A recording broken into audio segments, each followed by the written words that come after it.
Welcome to another In Wheel Time podcast, a 30-minute mini version of the In Wheel Time car show that airs live every Saturday morning, 8 to 11 a.m. Central.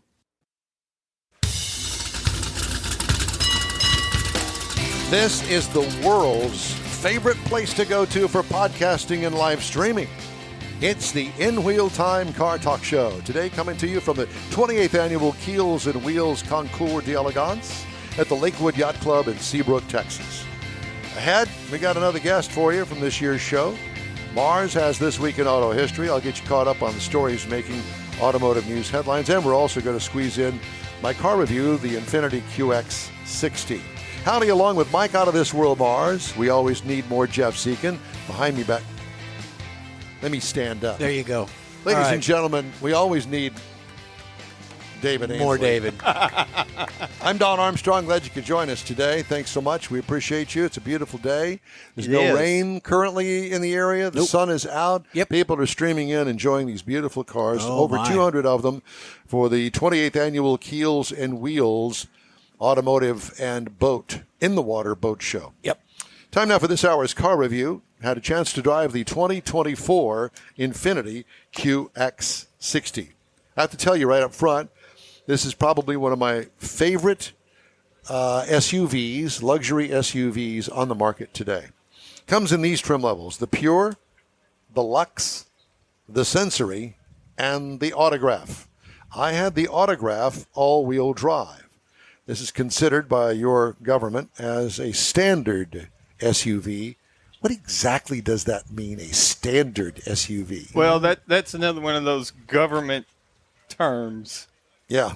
Well, they all have to have the same things. No, they don't. No? No. Makes no sense, because there's also the Suburban is classified as a standard SUV. This is not a body-on-frame vehicle. So they don't really designate that in this classification. It's like, what? Like you said, it's a government term. It's your government at work. What we like to refer to as a mid-size SUV. Yes, it does have 3 rows. They did cram a third row in there. Seats 2 people back there if you can get back there. So it seats a total of 7 people. It was completely redesigned in 2022, so it's in its 3rd year of reorganization, if you will, the QX60. One of the best-looking mid-size 3-row SUVs on the market. Formal-looking grille with just enough chrome to let you know it is luxury. Our Autograph trim had a black painted roof on it, gave it that little touch of class. Beautiful wheels and faux front skid plates. What I liked about it, the classy-looking rear gate with subtle chrome bling accents. I wrote that. Oh, nice. What could use improvement? Nothing. I'll take one, please. Interior highlights: beautiful quilted leather upholstery with classy trim up on the Autograph level. As I mentioned, Autograph being top notch. Limousine-style window shades on the rear glass, full-length sunroof, well-laid-out dash, easy-to-use infotainment system. What can go wrong here? Nothing. Clamshell center console, so the doors open clamshell style. Cargo room, tiny with the 3rd row up, plentiful with the 3rd row down. You know, most of the time your 3rd row is going to be down, so you got plenty of room to pack up the luggage, go skiing, go off to the beach, take a trip to Paris, whatever the case may be. What I like, standalone infotainment screen sits atop the dash. What could use improvement? The quilting on the top of the dash that's underneath the screen, it just kind of takes it over the top a little bit too much for my taste. Maybe somebody in Japan figured that this would be a good look. Good for you. That's not my cup of tea, but it does not detract me from the beauty of the car. 3.5-liter V6 engine puts out 295 horsepower and 270 pound-feet of torque through a 9-speed automatic transmission in all-wheel drive. Tow rating, 3,500 pounds. Small boat, be good. Miles per gallon gets 20 in the city. It's rated for 25 on the highway for a combined of 22. I got 23 over 334.2 miles. What I liked about it, the well-matched power-to-weight ratio and its capability. multiple levels of capability, not only for the ride and the luxury inside, but the look of the entire thing. I liked it. Yeah, 100% improved. Thumbs up for me. Ride and handling, what I liked about its smoothness on the highway. What could use improvement? I would like to see adjustability on the suspension. In other words, an air ride suspension. We could raise it up, bring it down on the ground. Yeah.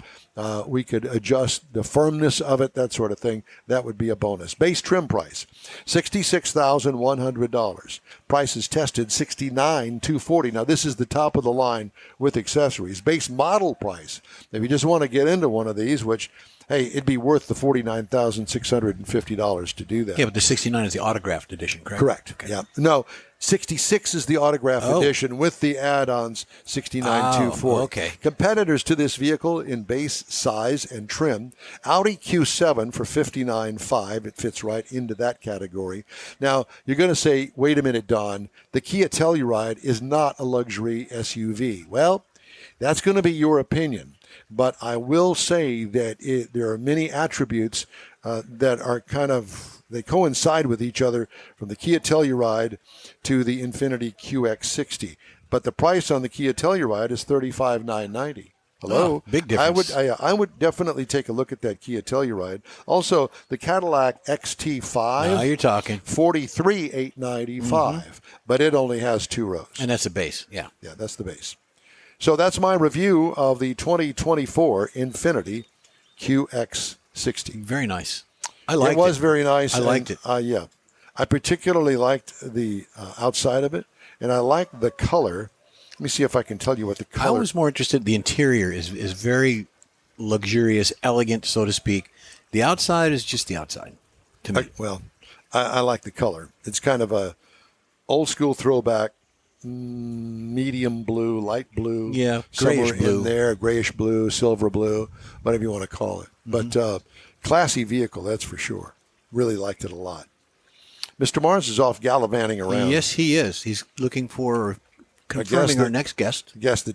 Absolutely. Confirming or I finding? think a little of both. Okay. Yeah, he's going to find him and then confirm him. Okay. Yeah. In the meantime, I have some recalls to tell you about this morning. And the number one that is so new that it wasn't even on automotive news. Wow. I had to go to Nizza to find it. Ford Motor Company recalling the 2022 to 2024 Maverick. Yeah. Which is the smaller of the trucks that are out there. I really like the vehicle. The body control module, or the BCM, may inadvertently deactivate one or both rear taillights. It's happened to about 36 of the vehicles, and that's why they're recalling all of these vehicles, 242,669 of them. Quite a few. Now, understand that the recall, you don't have to take it into the dealer, was my guess. Dealers will update the BCM software, what it says. Usually, in that case, they can do that over the air. Yeah. So it's free of charge. Owner notification letters are expected to be mailed by May 20th. So expect yours in the mail if you got one of these Yeah, things. I did see that. That's a lot, over 200,000. Also, the passenger airbag may tear in the Jaguar E-Pace for 2021 through 2023 models. That's being recalled. Obviously, they'll have to recall the bag. Loss of power drive because of fuel pump failure on the Genesis G80, G90, GV70, and the GV80 22 to 23 models.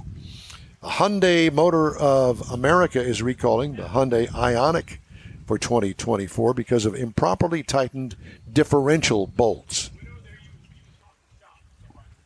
I hate that when that happens. Differential bolts. Driver's side airbag may deploy improperly in the Tesla Model 3 for 2024, so there's another recall for you.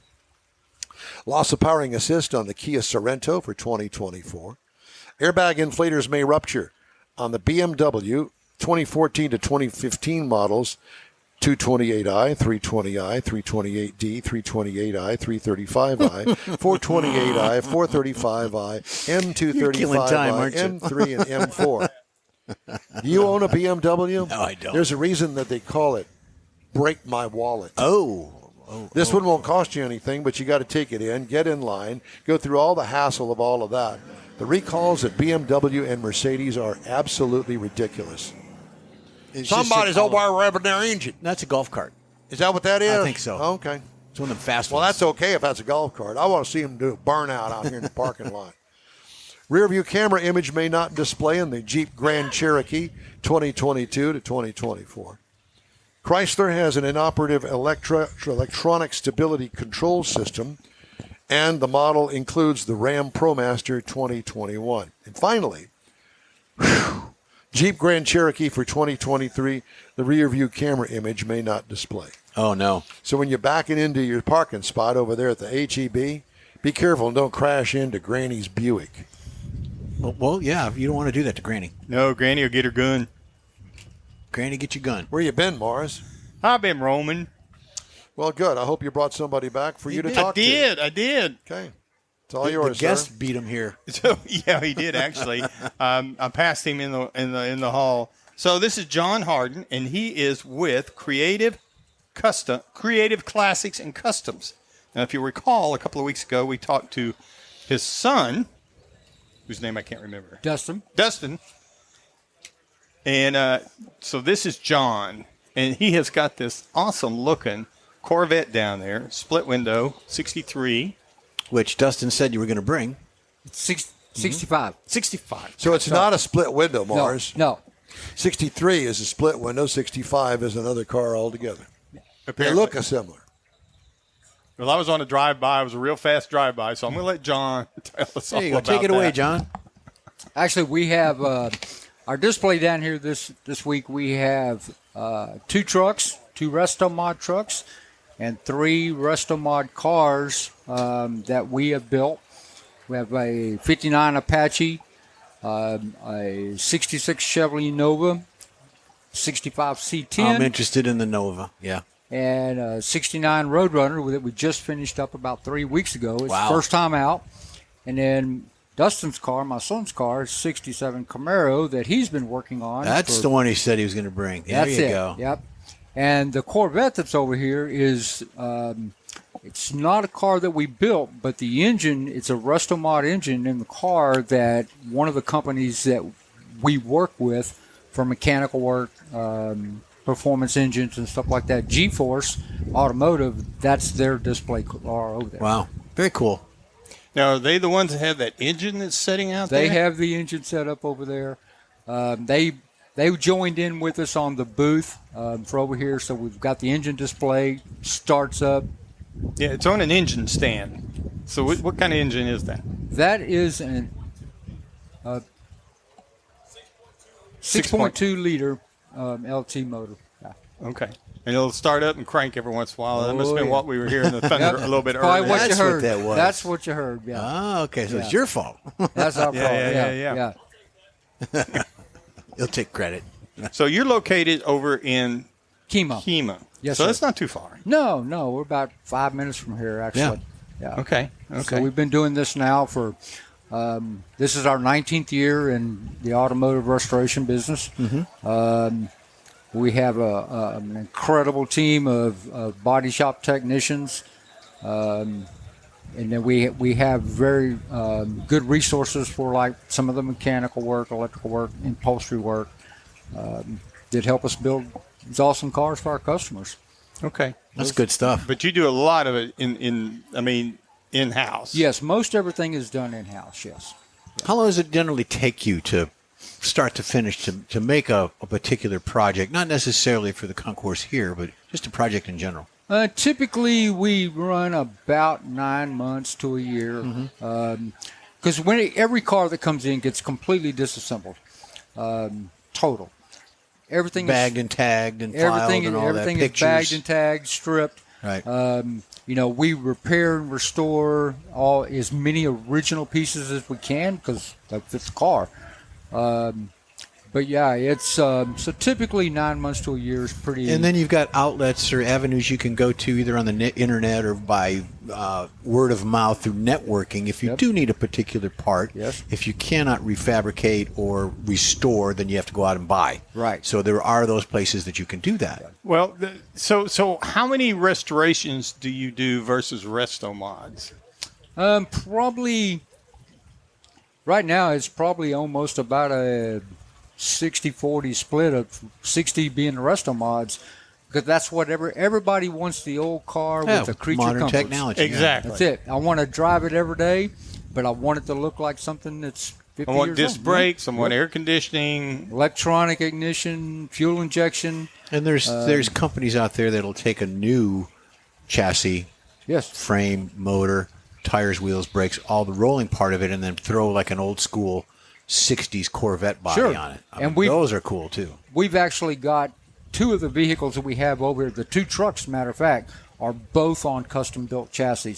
Late model suspension, all the bells and whistles electronically, push-button start. Now, do you or Dustin build the chassis, or you bring them in? We order them out and get a roller coming in? We typically buy those from the chassis builders. Gotcha. Art Morrison. I was about to say, SR3, Hot Rod Shop. Depending what your build is. Sure. Yeah. Depending upon what our build is. There's no sense in us reinventing the wheel. Exactly. When, there's great companies out there doing that. And plus, there's time and cost involved in that too. So why not just get it packaged up and sent in? Yeah, I got you. Where is your shop? We are in Kemah over on Anders Lane, 2325 So Anders you've had Lane, to put Kemah. up with this crap on 146 all these years? I think we talked about it. We have avoided 146 at all costs, every chance we get. So in other words, if we wanted to get back there, call you and you'll tell us how to wind our way back there. Well, now it's finished, so you can get to Allegedly. our shop. From here, you can get to our shop in about 5 minutes. Unless there's a gas leak. Unless there's a gas leak, then it may take you a couple days. Yeah, a couple days. You hear that? Yeah. See, I'm in the know, Mars. A gas Sometimes leak? A gas leak. Yeah. Yeah. They put up with that earlier this week. Was it this week or last week? Last week. Last week. I didn't know that. Oh, darn. Yeah. They had it shut down for a couple days. Wow. They do all that construction, screw up everybody's lives for years, thank you, TxDOT. And then Sounds a little bitter. somebody bumps into a gas line. What? Yeah, let's shut it down another couple of days because somebody didn't use a head. Should have called 311. Exactly. Yeah, exactly. How long have you been doing this restoration business?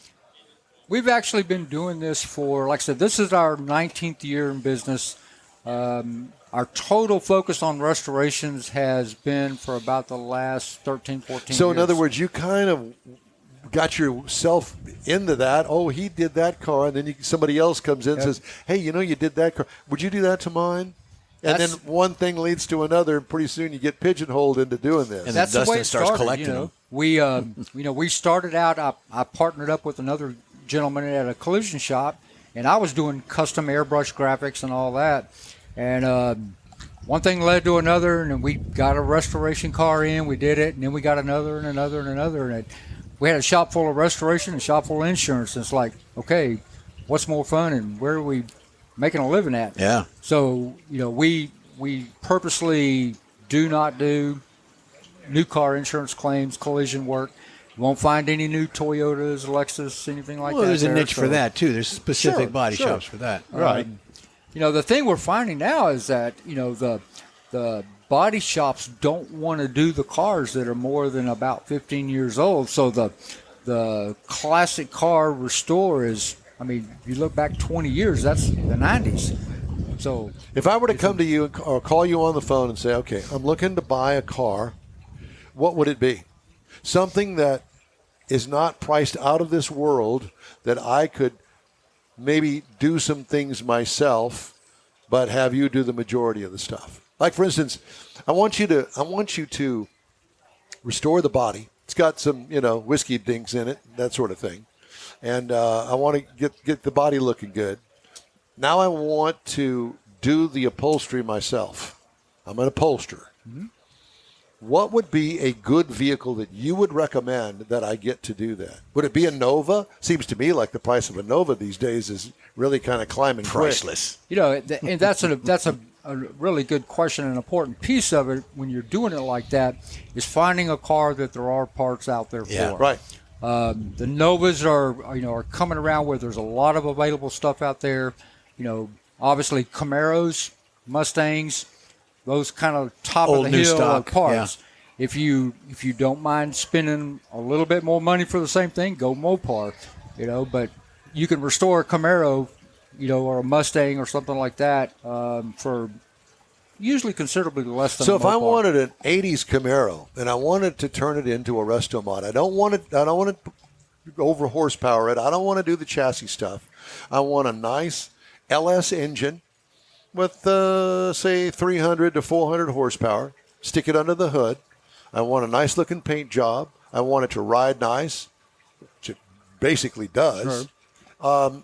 And Air I want conditioning, air conditioning. well, work. of course, I definitely have to have that here. I don't want some fancy. I want a nice driver that I can take to the cruise in on Saturday and drive it on the hot rod tour of Texas, put it in the garage, and take it out on nice days. Sure. That's we do those as well as the show car. Right. Put them on a trailer level. Yeah, car. I've been there, done that. I don't want to do that again. No, it's people tell me all the time. Well, they come in and talk about wanting to restore a car. It's like, I'm not looking for a show car, and I tell them it's like, unfortunately or fortunately, how you want to look at it, the result of doing a build right, whether it's ground up rotisserie or just disassembling, stripping the outside of a car, when they're fixing done what's right, bad. Yeah. the result good. is you have a show quality car. That's correct. But, the degree of restoration, it's all about what does the car need, what is the customer looking for. Yeah. And how much money you got to spend? It's the main thing. How much money you got to spend. Do you do any restorations that, hey, look, I want to work on the paint job first, but so let's straighten out all the whiskey dents that are in it. Let's get the front and back of it looking good and the window glass rolled up. I can drive it like that for a little while. Then I want to eventually bring it back to you now that we've done the majority of the body work, and I want to get a paint job. Do you have anybody like Sounds that? like that he's walks building in? a car, Mike. Shut up. I am. I get those kind of questions from time to time. And your answer is? I would not do that. Why not? I put the car in primer, get everything sealed up all nice. And now I'm going to drive it and clean, get it all dirty? And then you're going to spill oil and brake fluid and Armor All and Yeah. who A knows road whatever tar else. going to come up. Exactly. So when you bring it back, I'm basically working on a very contaminated, surface. Sure. Now we have, in fact, the Black Nova over here is a good example of. We got the car in, we got the body itself in paint, gave it back to the customer because him and his buddies were doing the engine, mechanical, electrical. They got the engine, suspension, all the car running, brought it back to us. We finished up the doors, fenders, hood assembly, and all that. So, yeah, even when we're, we have some customers that want to do that, and have customers come in and say, if you'll get it all painted, I'll put it back together, And we typically do all the sheet metal install for alignment and fit and all that. But it's not uncommon to have a customer say, hey, I want to put the bumpers and the emblems. And I want to do a little bit. Sure. I'm interested in, do you have inventory? So somebody walks in and says, you know what, how much you want for that? Do you have that kind of facility where you can sell something? No. Maybe his Camaro? No. See, that's where we were going with this. I knew that there was some underlying factor. Or the here. Nova? Yeah, something like that. Everything has a price except that Camaro. I got Okay, you. well, I use that as you because he's standing right there. But Thank no, you don't have anything like a showroom or... No. That's a very risky venture in one way. To build the resto mods takes a lot to get there. Hopefully you can, if you're going to flip it, get a lot for it. But the risk versus reward there is Yeah, not no. something Yeah, yeah. we're willing Plus, to how do. long will it Understood. take Thank you very to do much that for trip? dropping by. We really appreciate talking to We you. appreciate it. Yeah. Thank you for and, the interest. Yep, and we hope to see you again soon. We're All going right. to come down there and look Appreciate at it. your I stuff. want to go see the Nova. Thanks. Exactly. I'm going to test Thank drive it you. at 4 o'clock. Hey, the In-Wheel Time Car Talk Show is available 24/7 through the iHeartRadio app. Just look for In-Wheel Time Car Talk. We also video stream on Facebook, YouTube, and InWheelTime.com. Podcasts, they're available from your favorite podcast provider. The In-Wheel Time Car Talk Show continues right after this quick break. Pro-Am Auto Accessories has been serving Houston's auto enthusiasts since 1984, providing world-class products for sports cars, European sedans, and American muscle. Pro-Am is known as the place to go to find exclusive and hard-to-find parts and accessories. Pro-Am is one of the very first distributors in the USA for brands such as Recaro, Redline, Momo, Corbo, and Simpson. Located in the heart of Houston's premier retail and service corridor, the Galleria area, Pro-Am's walk-in storefront includes an 8,000-square-foot warehouse, showroom, and installation bays. Pro-Am not only sells parts and accessories, but also offers installation and service. Pro-Am is now reaching a worldwide audience through Pro-Am.com, taking its local reputation to the rest of the world. At Pro-Am Auto, you'll be dealing with a small group of professionals who truly want to help you with your automotive needs. If you don't see what you're looking for on the website, call, and Pro-Am will lend you a hand. Pro-Am Auto, 6125 Richmond at Green Ridge in Houston's Galleria area. Call them at 713-781-7755. Want to feel good about something special you did for someone special? In-Wheel Time and the original Lupi Tortilla group of Tex-Mex restaurants have joined together to help a very worthy cause, God's Garage, a Christian-based 501c3 charity. We know there are lots of places and organizations out there where you can donate a car, truck, or SUV, but we're asking you, our car enthusiast family, to consider donating to God's Garage. Visit godsgarage.org and learn about its mission, the women that have been helped, how each one is screened, and about their Restore You program. A car donation is an easy way to make a difference in the lives of others. God's Garage needs good operating vehicles, but will take all types in working and non-working condition. Make your heart and soul feel good by donating your gently used vehicle and help support single mothers, widows, and wives of deployed military at godsgarage.org. Saturday and Sunday, May 4th and 5th, you're invited to enjoy the 28th annual Keels Wheels Concours d'Elegance. See the largest collection of classic cars and boats in the U.S. on display at the beautiful Lakewood Yacht Club in Seabrook, Texas. This year's Keels Wheels features 60 years of Ford Mustangs and Donzi boats. There's plenty of free parking, and discount tickets are available online at keels-wheels.com. It's Keels Wheels, Saturday and Sunday, May 4th and 5th at the Lakewood Yacht Club in Seabrook. In-Wheel Time will be there, too. We'll see you there. Thank you so much. Hey, welcome back to the In-Wheel Time Car Talk Show. Got a little distracted there. Sorry about that. We've got another break coming up, but I didn't want to squeeze this. What's this story here? A YouTuber who totaled a brand new GMC Hummer EV in 2022 went viral last week for an even more expensive crash. What? After a bystander's video showed him slamming a $1.3 million McLaren into a Lexus dealership in L.A. Nice. Edmund Barsegian posted a video April 24th on his YouTube channel under the username Mondi about his purchase of what he said was the only one-of-one Kiwi edition McLaren Senna in the world, in the galaxy, in the universe, end quote. He described the 789 horsepower supercar as legit scary fast. Duh. A video that began spreading April 29th on Reddit showed the same green Senna doing a donut on Ventura Boulevard, then speeding up and veering into Lexus of Woodland Hills. Barsegian, after initially asking the person who posted the video to take it down because I don't want insurance to see it, later confirmed on his Instagram page that he was behind the wheel. Quote, "The one thing I'm most upset about is that it happened on a public road," he wrote, "especially considering I'd picked it up the night before from Raceworks with upgraded brakes, suspension, wheels, and slicks. Obviously, that I'm didn't glad work. it went wrong at 40 miles an hour as opposed to 150 plus at the track," end quote. Barsegian, the founder and CEO of fast food chain Houston, Texas Hot Chicken, told Road and Track in November of 22 that he totaled his Hummer EV with 9 miles on the odometer by hitting a dip in a dirt path and causing $78,000 in damage to the frame, body, and shocks. Quote, I'm actually happy I totaled the car because I total a car every 5 years, Barsegian said at the time. I'm glad I've met my quota on this car rather than one of my supercars.